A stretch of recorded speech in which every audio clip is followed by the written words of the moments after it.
EBEWAC y el Centro de Investigación Interdisciplinaria de la Facultad de Filosofía presentan Tiempo y Memoria con Cecilia Figueroa. Comenzamos.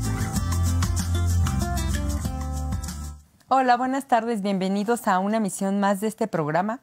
Hoy vamos a hablar de cómo los derechos culturales ya son constitucionales, tienen el rango de derechos constitucionales, y para ello nos acompaña un experto en el tema. Él es el doctor Juan Pablo Villagrán, evidentemente de formación es abogado, y toda su trayectoria tiene que ver con las leyes y el derecho. Hola, doctor, gracias por acompañarnos. Hola, maestra, buenas tardes. Muchísimas gracias por la invitación. Y sí, efectivamente, pues tener esta charla sobre la importancia que han cobrado los derechos culturales como un área de oportunidad nueva para el derecho, considerando que, tradicionalmente el derecho se entiende como la resolución de problemas civiles, penales. Si acaso hablamos de derecho administrativo, pues pensamos, por ejemplo, en temas como, resolver la multa de tránsito que nos pusieron en la calle por dejar el carro mal estacionado, tal vez. Pero precisamente a partir del año 2009, las autoridades federales dan un giro muy interesante porque insertan un párrafo nuevo al artículo 4º constitucional y reconocen el derecho a la cultura que tenemos las y los mexicanos, todas las personas, y que además esto no es menor porque encima de todo por su ubicación, resulta que lo están reconociendo con la categoría de ser un derecho humano dentro de nuestro propio texto constitucional. Pero me decías, doctor, que está en el 4º constitucional y que ese 4º constitucional ha sido como el artículo de comodín, ¿no? El derecho a la salud, el derecho al medio ambiente, el derecho de las familias, el derecho de no sé quién. ¿Y no te parece también como sintomático que lo hayan puesto justo ahí y no en otro lado? ¿O qué opinas al respecto? Bueno, mira, tratando de ver el lado positivo, lo primero que digo es, afortunadamente ya se incluyó el tema de los derechos culturales. Y creo que es un paso acertado dentro de lo que es el sistema jurídico mexicano. El tema del artículo 4º constitucional sí es todo un caso porque, es el artículo que establece, para empezar como base, la igualdad de los derechos entre hombres y mujeres. Y como bien mencionas, ha sido un artículo que aparentemente el legislador federal ha utilizado para insertar cuanta reforma que no sabe dónde más poner, dice, vamos al 4º constitucional. Y así hablamos, por ejemplo, de derecho a un medio ambiente, de derecho a la vivienda, de derecho, por ejemplo, a la familia. Ya se empieza a hablar también del tema del derecho a la libre autodeterminación de la personalidad a partir de estas nuevas concepciones que hoy en día se tienen. También con esta misma reforma del 2009 dio pauta para que se metiera se insertara la reforma constitucional en materia de cultura del deporte. Y pues por supuesto también el derecho a la cultura o el tema de discusión, los derechos culturales. ¿De qué hablamos? ¿Derecho a la cultura o derechos culturales? ¿Cuál es el término correcto? ¿Y qué implica tener derechos culturales como mexicana? Evidentemente tienen que ser gratuitos, ¿verdad? O sea, ¿cómo lo conceptualizarías ya como en la realidad? ¿Cómo se plasma ese derecho? Bueno, hablar de los derechos culturales es todo un tema porque, para empezar, estamos hablando de un tema ya de por sí complejo, que es la cultura. El derecho le está entrando al estudio de este objeto y, por supuesto, está haciendo sus primeras aportaciones. Condición estrictamente necesaria para que el derecho pueda operar. Tenemos que definir algunas bases para poder ir materializando las acciones que el Estado va a realizar en materia de cultura. Y para esto, nos hemos remitido mucho, pues en buena medida, a la experiencia internacional. En este sentido, por ejemplo, a través de documentos internacionales y también, por supuesto, de la propia experiencia nacional, se han delimitado 4 ejes fundamentales para entender lo que son los derechos culturales. Como primer eje podemos entender lo que es el uso o el disfrute de los derechos culturales, de los bienes y expresiones culturales, vaya. Como un segundo eje podemos entender, por ejemplo, el acceso a lo que es el progreso científico y beneficiarnos de todas sus aplicaciones. Otro de los ejes, por supuesto, viene siendo el reconocimiento de los derechos económicos y morales por las creaciones artísticas, lo cual resulta muy interesante, por ejemplo, cuando hablamos sobre propiedad intelectual de los pueblos indígenas, por ejemplo, porque, bueno, nosotros lo vemos, llegan muchas veces empresas internacionales, conviven un rato con una comunidad, se apropian de sus diseños, los usan para sus productos y muchas veces ni siquiera el reconocimiento se los dan a las comunidades creadoras. En el mejor de los casos, digamos que ni siquiera el reconocimiento les dan. En el peor, por ejemplo, muchas veces estas empresas llegan al grado de patentar esas creaciones como propias y luego despojan con ello a las comunidades indígenas de sus propias creaciones que ya a lo mejor vienen usando de manera centenaria. Y bueno, por supuesto, como último eje dentro de los derechos culturales, se encuentra también el de la libertad creativa y la investigación. Este tema de que las personas pues no pueden ser censuradas por lo que son sus productos o sus creaciones tanto artísticas como literarias o por lo que sean sus investigaciones que realizan también. Finalmente, los derechos culturales en muy buena medida podemos entenderlos vinculados hacia lo que es el tema de el fomento de las identidades, tanto la individual como la colectiva por comunidades, y por supuesto completamente vinculados a un tema educacional. Doctor, ¿y ya hay leyes secundarias que regulen esto? Por ejemplo, en el caso de Querétaro, te voy a decir por qué te lo pregunto, porque hay una tesis de maestría en donde se da cuenta de que al menos ha habido 20 y tantos intentos de patentar a la muñeca Lelé. Y evidentemente ya si tú ves apellidos, procedencias, no son las comunidades indígenas, no es Santiago Mezquititlán, son apellidos de rancio abolengo, abogados. Hasta este momento no lo han logrado, pero en una de esas, y si se las dan, entonces por eso te quiero preguntar, en el caso de Querétaro, por ejemplo, ¿ya está en leyes secundarias que esos derechos están protegidos o todavía las comunidades indígenas están a expensas o en riesgo de ser víctimas del extractivismo cultural? Pues mira, es una muy buena pregunta, pero no es tan fácil de responder. Una característica del derecho es que es todo un sistema y como un sistema pues tenemos que entender que no se resuelven los problemas con una sola ley, sino a lo mejor ahí depende mucho de la pericia de los abogados, los juristas, para tener esta visión de poder hacer el entrelazado de las normas jurídicas y resolver el problema. A nivel estatal, por ejemplo, ya respondiendo en concreto, pues sí tenemos lo que es la ley la ley de cultura para el estado de Querétaro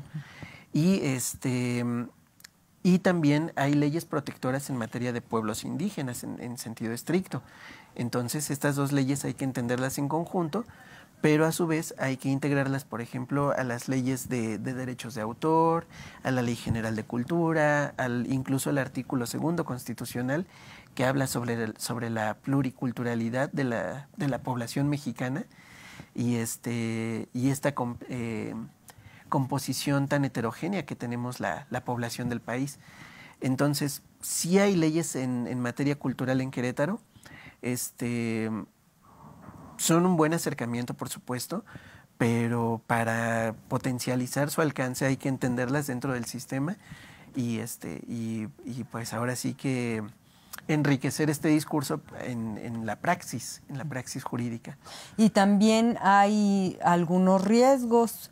La vez que platicábamos me dabas el ejemplo de en esta en este derecho que ya tenemos de decir, yo me identifico con los pueblos afros de la costa de Guerrero que colindan con Oaxaca, ¿no? Uh-huh. Y entonces, como ya es un derecho mío la libre autodeterminación, ¿no? Entonces yo me voy ahí y y entonces ya la pobre comunidad me tiene que aceptar porque pues como yo me siento afro, pues me tienen que aceptar, quieran o no, y además puedo hasta irme a aprovechar de esa identidad para sacar, pues no sé, recursos, subsidios, beneficios de cualquier tipo. ¿Nos puedes hablar de estos casos que también, pues, pueden materializarse y ser reales? Sí, claro, por supuesto. Aquí el tema en cuestión es, primero que nada, pues hablar de este tema del derecho a la libre autodeterminación de las personas. ¿Qué es esto? Bueno, de alguna manera implica el que cómo yo me siento, cómo yo me autopercibo y el reconocimiento que yo esperaría a partir de mi autopercepción por parte de la sociedad, por parte de la gente y por supuesto también por parte del Estado. Si el Estado y la sociedad no me reconocen de tal manera, pues posiblemente estarían cayendo en un acto de discriminación. Este discurso ha sido pues utilizado como bandera precisamente por algunas personas para luchar sí por sus derechos, pero también por muchas otras con fines pues un poco más deshonestos o no sé cómo calificarlos. Lucrativos. Sí, por supuesto. Donde finalmente se autorreconocen como un grupo que quizás históricamente nosotros entendemos como un grupo marginado y que es un grupo que por su misma condición de marginalidad son beneficiarios de programas sociales. Entonces se abre la convocatoria como una actividad de la administración para tratar de fomentar o de apoyar a estas comunidades. Y por supuesto hay personas que dicen, bueno, yo me identifico con tal comunidad con la finalidad de hacerme acreedor, de hacerme beneficiario de esos programas sociales.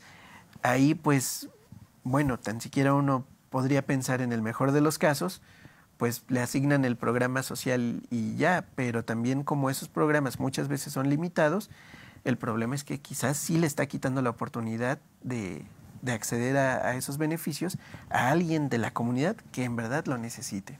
Uh-huh. ¿Y esto que nos estás contando es hipotético o si son hechos reales? O sea, ¿sí los has visto ahí en la realidad?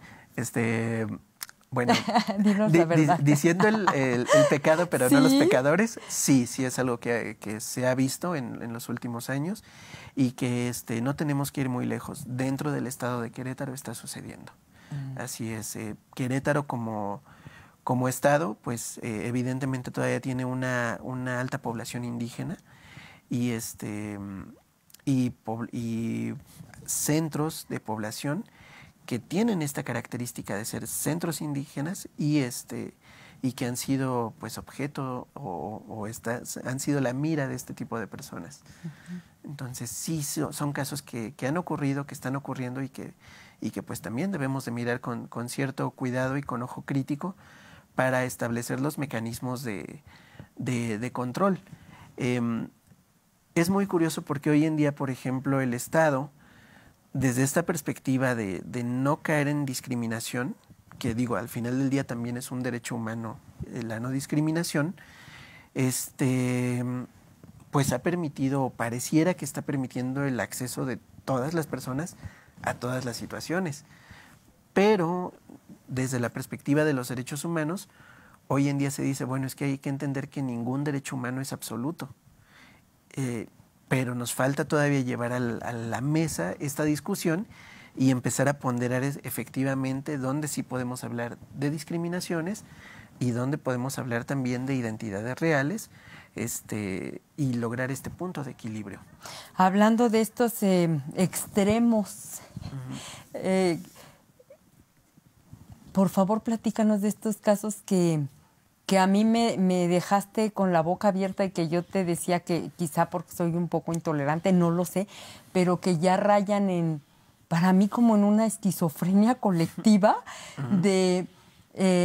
hablando de los derechos o del derecho a la libre determinación y de la identidad, estos dos casos paradigmáticos que me relataste del niño y el perro, por favor, platícanoslo porque es imperdible.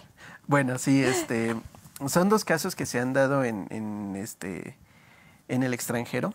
Y que han generado mucha polémica respecto a lo que es el tema de la libre autodeterminación de la personalidad. Digamos que el caso más sencillo de explicar, el de esta persona que un día decide o manifiesta que él en realidad no se identifica como un ser humano, sino como un perro dálmata, y que bueno, llega al grado tal de que su pareja sentimental, ya esposa, por cierto, dice, bueno, te reconozco como tal, no pasa nada, pero pues ya no eres mi esposo, eres mi mascota. Y el otro, por supuesto, aceptó muy bien la condición y el nuevo trato que ello le implicaba, por supuesto. Un caso... ¿Y come croquetas? Eso sí, no sé qué porque tal. Porque si come pollitos no se vale. Bueno, habría que ver si le ponen la misma mirada chantajista que nos ponen los perritos a todo mundo cuando estamos comiendo. Yo creo que sí se echa su buen bocadito fuera de... ¿Y el Estado, esto pasó en Canadá? Así es. El Estado canadiense dice, bueno, sí, este hombre ya se siente perro, pero además lo más... no sé, no voy a ponerle adjetivos, lo más singular es que además escogió la raza, ¿no? O sea, no solo me siento perro, sino dálmata. Sí, efectivamente. ¿No? Y el Estado dice, bueno, pues sí, él se siente un perro y la señora lo quiere adoptar como un perro y el Estado dice, pues sí, adelante, yo reconozco su libre determinación. Sí, efectivamente, el Estado lo ha aceptado así y este caso pues todavía es... ligero, por ejemplo, en comparación de las implicaciones que podría traer un caso todavía un poco más complejo, también sucedió en Canadá. Como dices, no quiero aplicar algún calificativo.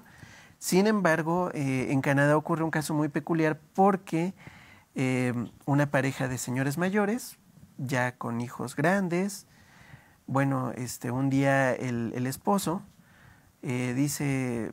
Yo no me siento lo que soy, no me siento un hombre de 60 años.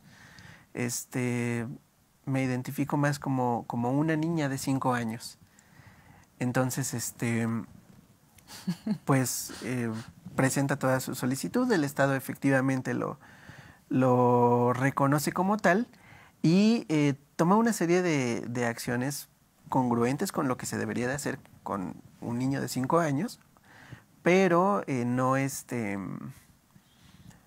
pero que bueno, habría que considerar el contexto en particular porque, pues te comentaba, este señor de 60 años dice, me identifico como una niña de 5 años, por lo mismo el Estado dice, bueno, te reconozco como tal, pero para empezar tu vínculo matrimonial se deshace, porque reconocer el matrimonio de una persona mayor con un niño, pues no se puede. Por otro lado, pues viene el tema de, ok, tú como niña, pues tienes que estar con tu familia. ¿Tus papás dónde están?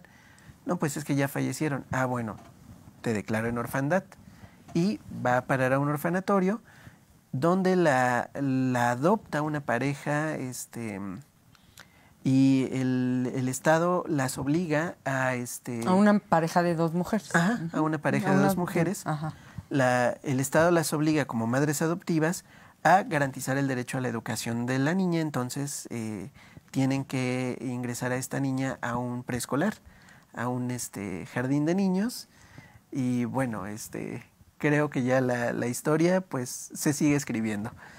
¿Cómo va a terminar esto? Aún no te lo puedo contar, pero sí es parte de los giros que está dando la vida a partir del reconocimiento de estos derechos también en algunos casos.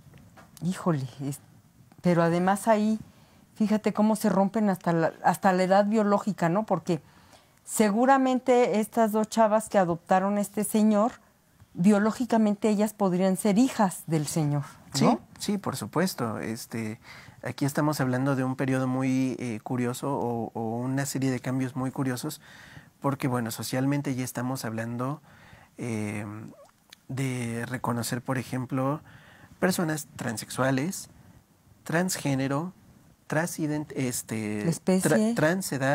transespecie y y pues vamos avanzando en estas cuestiones, por supuesto. Hoy en día ya lo tomamos, por supuesto, mucho como a broma, porque también solemos decir que yo soy una persona transeconómica. Nací pobre, pero me identifico como rico, ¿verdad? Hay que verle también el lado cómico a la situación. Yo conozco muchos de esos. Sí, así es. Híjole, es que yo te decía que yo creo que nos surge que Lipovetsky, Bauman, estos sociólogos de la contemporaneidad, de la posmodernidad, vengan y nos expliquen, porque de verdad que son cosas que se salen como de la comprensión, ¿no? O claro. Bueno, tú como abogado, por muy mente abierta que tengas, que digas, bueno, es que las leyes dicen que... Uh-huh. ¿Tú cómo lo percibes? Híjole, es un tema complejo. Definitivamente estamos rompiendo con una sociedad que se caracterizó durante mucho tiempo por dictar patrones de comportamiento, y con ese rompimiento de los patrones, pues un modelo hegemónico de lo que es el ciudadano y lo que implica las características del ser humano.